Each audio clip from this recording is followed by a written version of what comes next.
For 27 years, Dr. Harold Hal Morrison lived with the most explosive secret in modern scientific history. As the chief archivist for the Department of Interior's classified cryptid documentation program, he had meticulously catalogued thousands of encounters, government cover-ups, and evidence of intelligent non-human species across the United States.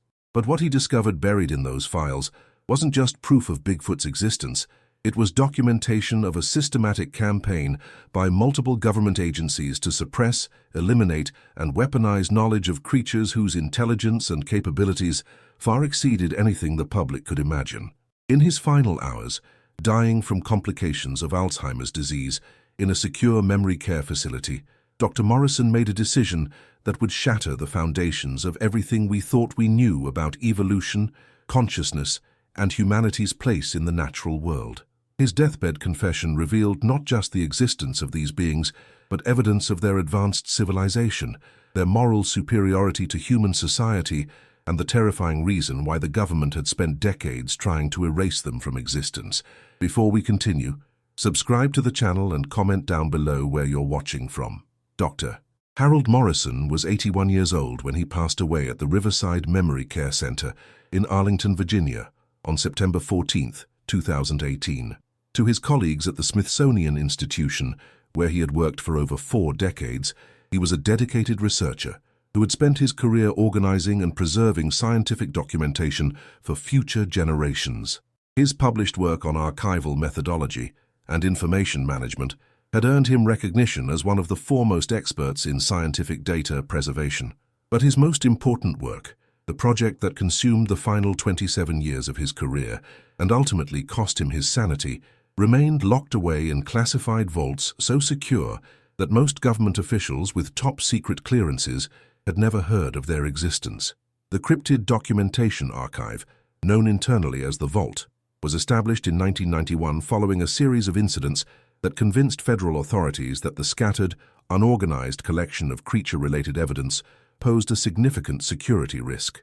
Reports, photographs, audio recordings, and physical specimens had been accumulating across multiple agencies for decades, creating a chaotic mass of information that was impossible to analyze effectively or secure properly. Dr. Morrison, then 54 years old and already recognized as a leading expert in scientific archival systems, was recruited to bring order to this chaos and create a comprehensive database that could support ongoing research while maintaining absolute security. They came to me because I had a reputation for discretion and thoroughness, Morrison would later confess in recordings made during his final days. I had worked with classified materials before, but nothing had prepared me for what I would discover in those files. The scope of the cover-up, the evidence of intelligence, the systematic suppression of truth, it was beyond anything I could have imagined. Morrison's initial assignment was straightforward. Organize the existing collection of cryptid-related materials, establish a secure filing system, and create searchable databases that would allow researchers to access relevant information efficiently. The project was expected to take 2 years and involve a small team of cleared personnel working under Morrison's supervision. But as Morrison began examining the materials that had been collected over the previous 5 decades, he realized that he was dealing with something far more significant than a simple archival project. The files contained evidence of systematic encounters with highly intelligent beings, government operations that violated constitutional principles, and scientific discoveries that could revolutionize human understanding of consciousness and evolution. The first file I opened contained photographs that changed everything I thought I knew about the natural world, Morrison documented in his personal notes. Clear, undeniable images of beings that were obviously not human, but were using tools, communicating through complex language, and demonstrating problem-solving abilities that exceeded those of most humans. The photographs had been taken by a Forest Service researcher in 1967 during what was officially recorded as a routine wildlife survey in the Olympic National Forest, but the classified documentation revealed that the researcher had been specifically tasked with investigating reports of unusual primate activity and had been equipped with specialized cameras and recording equipment. The images showed a family group of 4 creatures, 2 adults and 2 juveniles, engaged in what could only be described as a teaching session. The adult creatures were demonstrating tool construction techniques to the juveniles, using implements that showed sophisticated understanding of leverage, cutting angles, and material properties. These weren't primitive forest dwellers using sticks and stones, Morrison observed. They were intelligent beings with their own technology, their own educational systems, their own cultural traditions. The complexity of their tool construction indicated abstract reasoning, mathematical understanding, and engineering principles that rivaled early human civilizations. But more disturbing than the evidence of creature intelligence was the documentation of how this information had been handled by government agencies. The researcher who had taken the photographs had been transferred to a desk job within weeks of submitting his report. The images had been classified at levels that prevented scientific analysis, and all follow-up investigations had been terminated without explanation.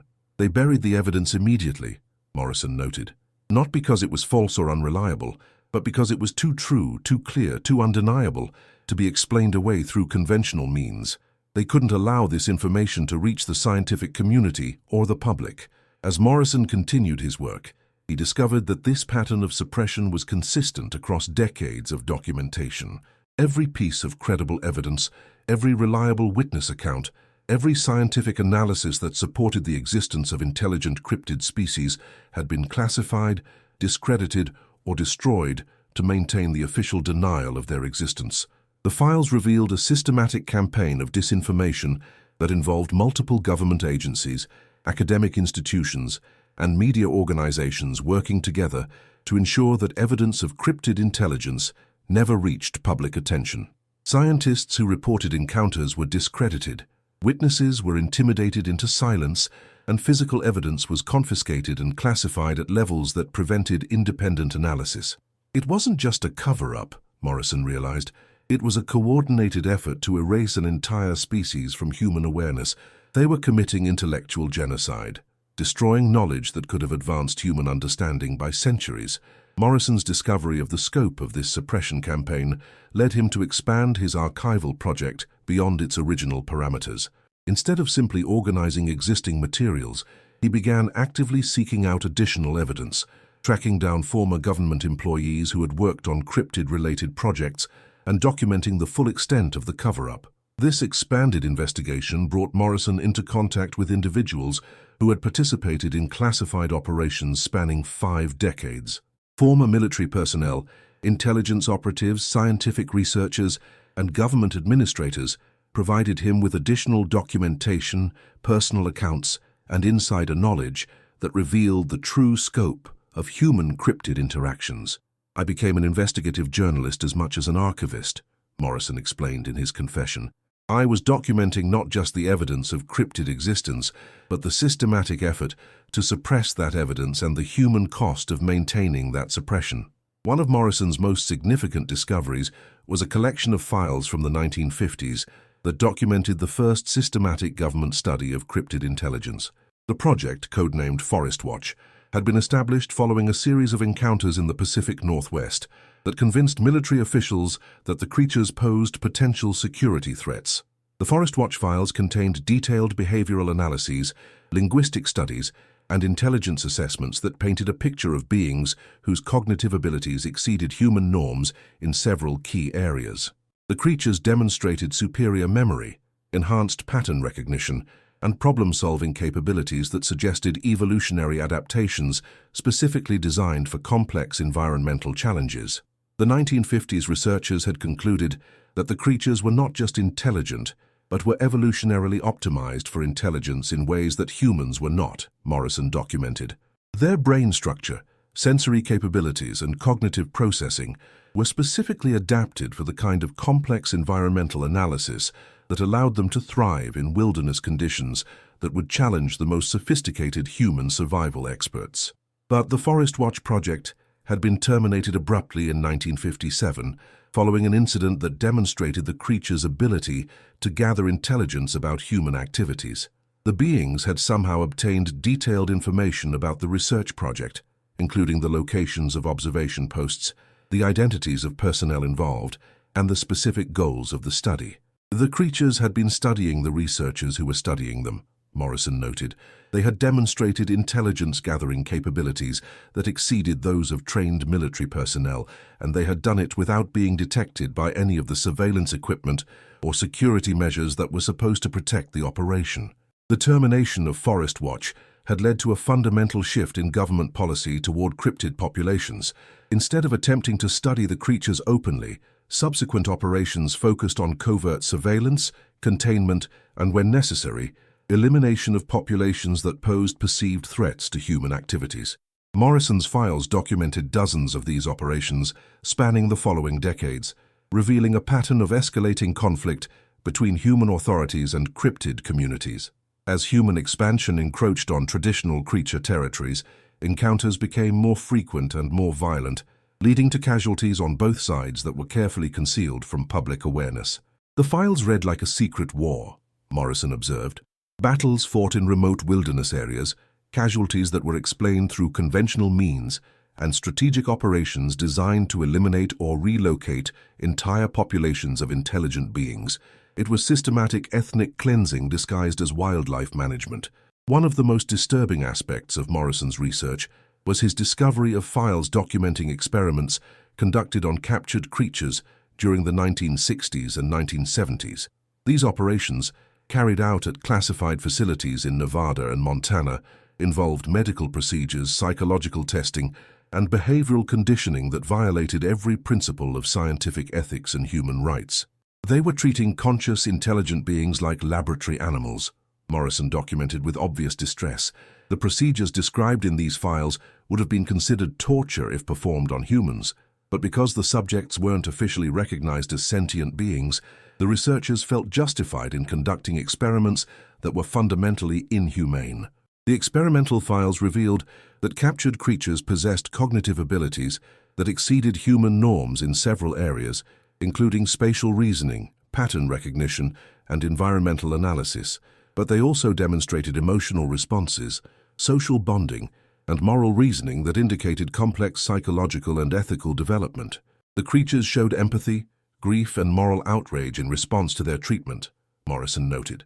They understood that they were being subjected to unnecessary suffering, and they responded with the kind of emotional and ethical sophistication that we associate with the highest levels of human development. The experiments had been terminated in the late 1970s, following incidents that suggested the creatures were communicating with free populations and coordinating resistance efforts. Several facilities had experienced security breaches that appeared to be rescue operations, conducted by creatures who had somehow obtained detailed intelligence about the locations and layouts of the classified installations. The free populations had mounted sophisticated intelligence and rescue operations, Morrison documented. They had penetrated some of the most secure facilities in the government, extracted their captured members, and done it without leaving evidence that could be used to track them or prevent future operations. These incidents had convinced government officials that the creatures posed security threats that exceeded anything they had previously encountered. The combination of superior intelligence, advanced stealth capabilities, and coordinated social organization made them potential adversaries that could not be controlled through conventional means. Morrison's files from the 1980s documented the development of increasingly aggressive policies designed to address what officials had begun to characterize as the cryptid threat. These policies included the development of specialized weapons, the training of elimination teams, and the establishment of protocols for systematic population reduction. They had decided that coexistence was impossible, Morrison explained in his confession. The creatures were too intelligent, too capable, and too independent to be controlled or contained. The only solution, from the government's perspective, was elimination. But Morrison's research also revealed that the creatures had been developing their own responses to increasing human aggression. Intelligence reports from the 1990s indicated that cryptid populations were coordinating defensive measures, sharing information about human capabilities, and preparing for the possibility of systematic conflict.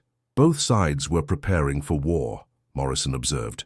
Humans were developing weapons and tactics designed to eliminate cryptid populations, while the creatures were organizing defensive networks and developing countermeasures that could neutralize human technological advantages.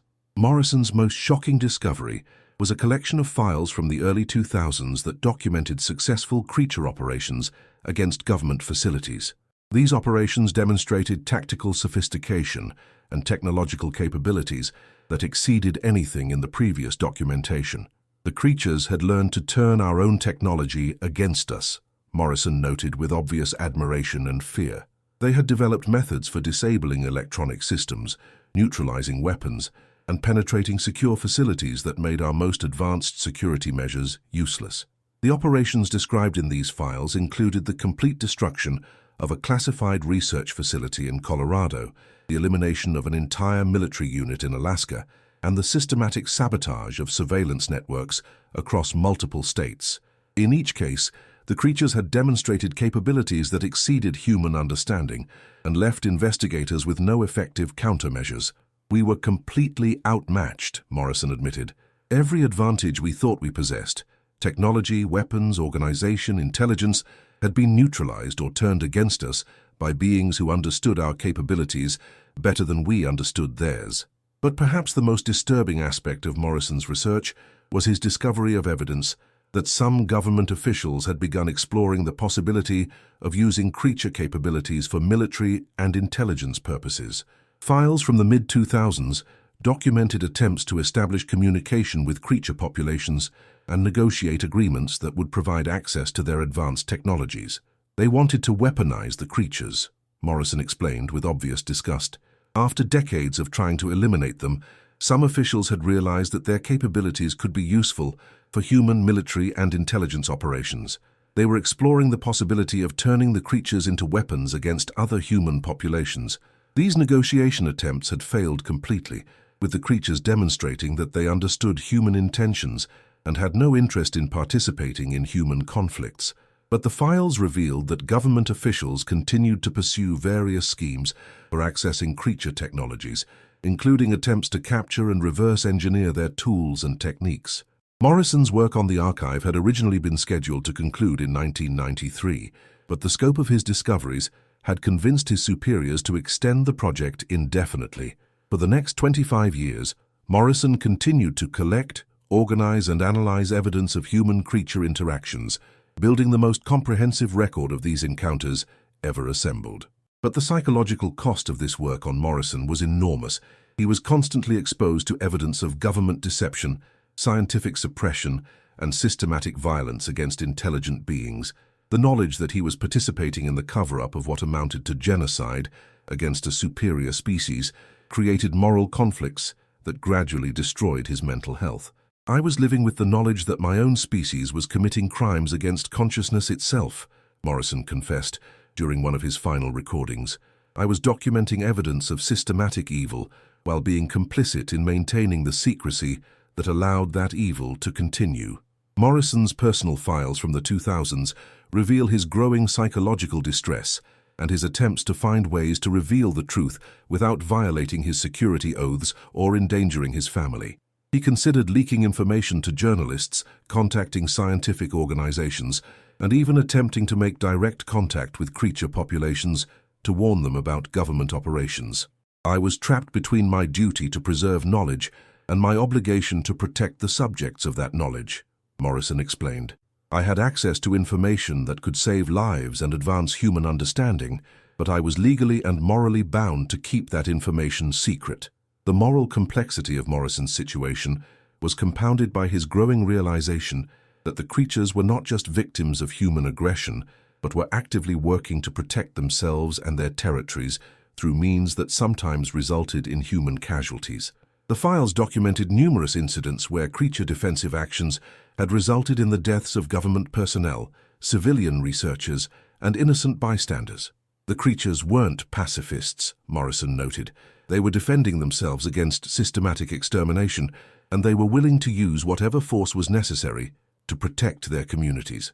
But their actions were always defensive, always proportional, and always aimed at specific threats rather than random violence.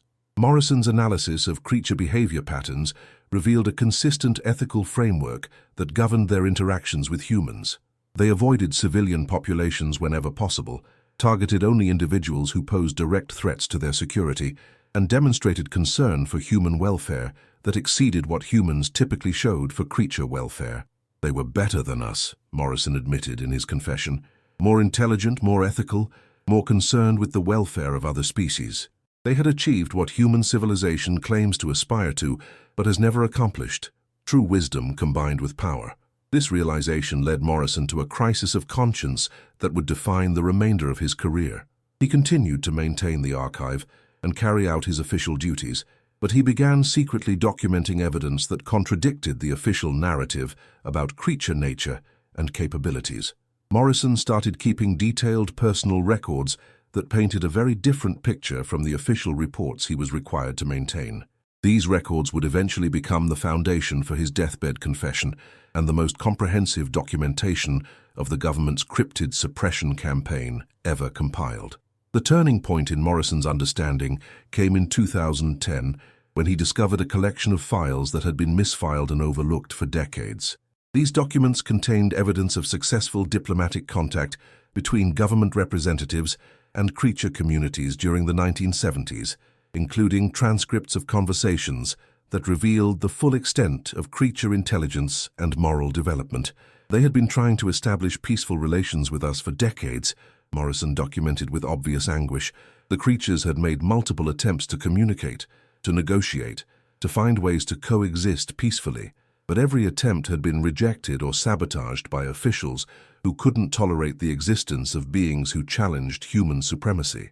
The diplomatic files revealed that creature representatives had offered to share knowledge that could help humanity solve many of its most pressing problems. Their understanding of sustainable technology, environmental management, and social organization could have revolutionized human civilization and prevented many of the crises that continue to threaten global stability. They offered us the keys to paradise, Morrison confessed, knowledge that could have eliminated poverty, ended environmental destruction, and created a sustainable future for all life on Earth. But we rejected their offers because we couldn't accept the idea that non-human beings might be superior to us in ways that mattered. The rejection of these diplomatic overtures had led to the escalation of conflict that characterized human-creature relations during the following decades. The creatures had concluded that humans were not ready for the responsibilities that came with advanced knowledge, and they had withdrawn from contact while preparing for the possibility that human aggression would eventually force them to defend themselves more actively. Morrison's discovery of the diplomatic files coincided with his developing symptoms of early-stage Alzheimer's disease. The combination of psychological stress from his work and the progressive neurological condition created a situation where Morrison began to lose his ability to maintain the careful compartmentalization that had allowed him to function in his role. "I was losing my mind," Morrison admitted in his confession. "The disease was destroying my ability to keep secrets, to maintain the careful lies that my work required. I was becoming a security risk, and I knew that my time was running out." Morrison's supervisors became aware of his condition in 2015 and began the process of transferring his responsibilities to other personnel while ensuring that his knowledge of classified operations remained secure. But Morrison's deteriorating mental state made him increasingly unreliable as a keeper of secrets, and there were concerns that he might inadvertently reveal sensitive information. The decision was made to place Morrison in a secure memory care facility where his condition could be monitored, and his access to classified information could be completely eliminated. But Morrison had anticipated this possibility and had taken steps to preserve his knowledge for future revelation. "I knew they would try to bury me along with the secrets I carried," Morrison explained. "I had to find a way to preserve the truth for future generations, even if I couldn't reveal it myself." Morrison had spent years creating hidden copies of the most important files in his archive, storing them in locations that would be discovered only after his death. He had also prepared detailed summaries of his findings, recorded personal accounts of his experiences, and documented the locations of additional evidence that could corroborate his testimony. "I turned myself into a time bomb," Morrison confessed with obvious satisfaction. "I made sure that the truth would survive even if I didn't, and that someday the full scope of what we had done would be revealed to the world." Morrison's final years in the memory care facility were marked by periods of clarity, alternating with progressive cognitive decline. During his lucid moments, he continued to work on his confession, adding details and clarifications that would help future investigators understand the full scope of the government's cryptid operations. His caretakers, unaware of the significance of his rambling stories about forest people and government secrets, initially dismissed his accounts as the fantasies of a deteriorating mind. But the consistency and detail of his narratives eventually convinced some staff members that Morrison was recounting genuine experiences rather than creating delusions. He would tell the same stories with the same details every time, one caretaker later reported. The names, dates, locations, and technical information never changed, even when he couldn't remember what he had eaten for breakfast. It was like he was accessing a different part of his memory that the disease couldn't touch. Morrison's final confession was recorded during a series of interviews conducted by a documentary filmmaker who had gained access to the facility under the pretense of creating a film about aging and memory. The filmmaker, initially skeptical of Morrison's claims, became convinced of their authenticity as Morrison provided specific details that could be verified through independent research. Dr. Morrison wasn't just telling stories, the filmmaker later reported.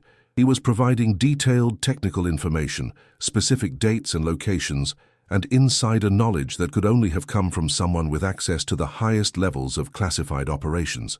Morrison's confession revealed not just the existence of the cryptid archive and the evidence it contained, but the personal cost of maintaining such secrets for decades. His testimony provided insight into the psychological and moral challenges faced by individuals who are required to suppress knowledge that could benefit humanity while participating in operations that violate fundamental ethical principles. I spent 27 years living with the knowledge that my own government was committing crimes against consciousness itself, Morrison confessed during his final interview. I was complicit in the suppression of truth, the destruction of evidence, and the systematic persecution of beings who were superior to us in every way that mattered. Morrison's confession also included specific information about the locations of hidden files, the identities of other individuals who possessed relevant knowledge, and the procedures that would be necessary to access and verify the evidence he had preserved. I've left a trail of breadcrumbs, Morrison explained with obvious satisfaction. The truth is out there, waiting to be discovered by people who are brave enough to follow the evidence wherever it leads. I've made sure that the secrets can't be buried forever. Morrison died peacefully in his sleep on September 14, 2018. 3 days after completing his final recorded statement. His death was attributed to complications from Alzheimer's disease, and his passing was noted only in a brief obituary that mentioned his contributions to scientific archival methodology. But Morrison's death triggered a series of events that would eventually lead to the discovery of his hidden files and the revelation of information that had been suppressed for decades. Family members cleaning out his personal effects found detailed maps and instructions that led to storage facilities containing thousands of documents, photographs, and recordings that corroborated his testimony. The discovery of Morrison's hidden archive created a crisis within government circles, as officials realized that decades of classified information had been compromised by a single individual who had spent years preparing for posthumous revelation. The scope of the leak exceeded anything in intelligence history and threatened to expose operations that had been considered permanently secure. Morrison had turned himself into the ultimate whistleblower. One intelligence official later admitted he had access to information spanning 5 decades of operations, and he had spent years preparing to reveal everything he knew. It was the kind of comprehensive exposure that intelligence agencies have nightmares about. The government's response to Morrison's revelations was swift and comprehensive. Officials moved quickly to discredit his testimony, classify additional materials that might corroborate his claims, and implement damage control measures designed to minimize the impact of his disclosures. But Morrison had anticipated these responses and had taken steps to ensure that his evidence would be preserved and distributed regardless of government efforts to suppress it. He had created multiple copies of his files, stored them in various locations, and arranged for their release through channels that would be difficult for authorities to control. He had thought of everything, one investigator later reported: multiple backup systems, independent verification sources, and distribution methods that would make it almost impossible to suppress the information completely. He had spent years planning for this moment. Morrison's revelations have sparked intense debate within scientific, political, and intelligence communities about the implications of his testimony and the evidence he preserved. Some officials continue to deny the validity of his claims, while others argue that his documentation is too detailed and consistent to be dismissed as fantasy or fabrication. The evidence Morrison preserved includes thousands of photographs, hours of audio recordings, detailed maps of creature territories, and comprehensive analyses of creature behavior and capabilities. The material spans 5 decades of government operations and provides unprecedented insight into the scope and nature of human-creature interactions. Morrison's archive is the most comprehensive documentation of cryptid encounters ever assembled, one researcher noted. Whether you believe his claims or not, the sheer volume and consistency of the evidence demands serious scientific investigation. The implications of Morrison's revelations extend far beyond the confirmation of cryptid existence. His documentation suggests that humanity has been sharing the planet with intelligent species whose capabilities exceed our own in several key areas, and that our response to this discovery has been characterized by fear, aggression, and systematic suppression of truth.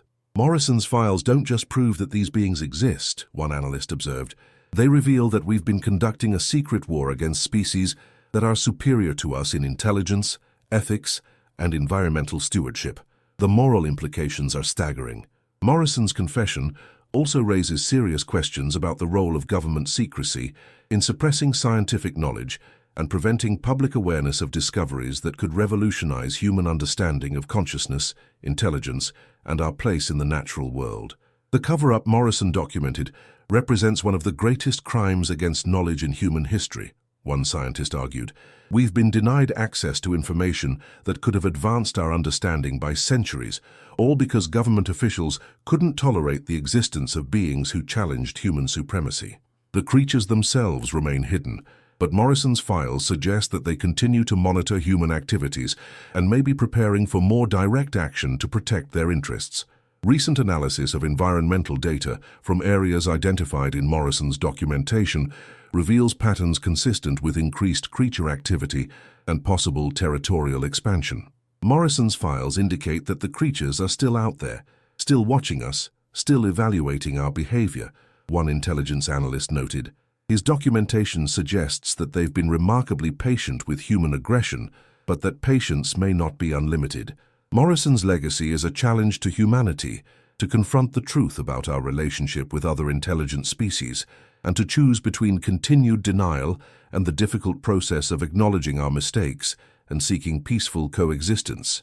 His 27 years of documentation provide a roadmap for understanding what went wrong in human-creature relations and what might be necessary to repair the damage that decades of secrecy and aggression have caused. Morrison gave us the truth, one researcher concluded. The question is whether we're brave enough to accept it and wise enough to learn from it. The creatures are still out there, still waiting to see whether humanity can evolve beyond its primitive need to dominate everything it encounters. Morrison's confession stands as testimony to the power of truth, the importance of preserving knowledge, and the possibility that even the darkest secrets can eventually be brought to light. But it also serves as a warning that some opportunities for redemption have expiration dates, and that the window for choosing wisdom over fear may be closing faster than we realize. The files are there, waiting to be studied. The evidence is preserved, ready to be analyzed. The truth is available for those who are brave enough to seek it. Domabi. Harold Morrison spent 27 years ensuring that the secrets he carried would survive his death and eventually reach the light of day. The question now is whether humanity will have the courage to face what he discovered and the wisdom to learn from the mistakes he so carefully documented. If you found Dr. Morrison's shocking revelations as disturbing as we did, make sure to subscribe and hit that notification bell so you never miss our investigations into the government's most classified secrets. Share this video to help expose the truth they've been hiding in their archives for decades, and let us know in the comments what you think about this massive cover-up. Your engagement helps us continue bringing you the suppressed stories they don't want you to know about.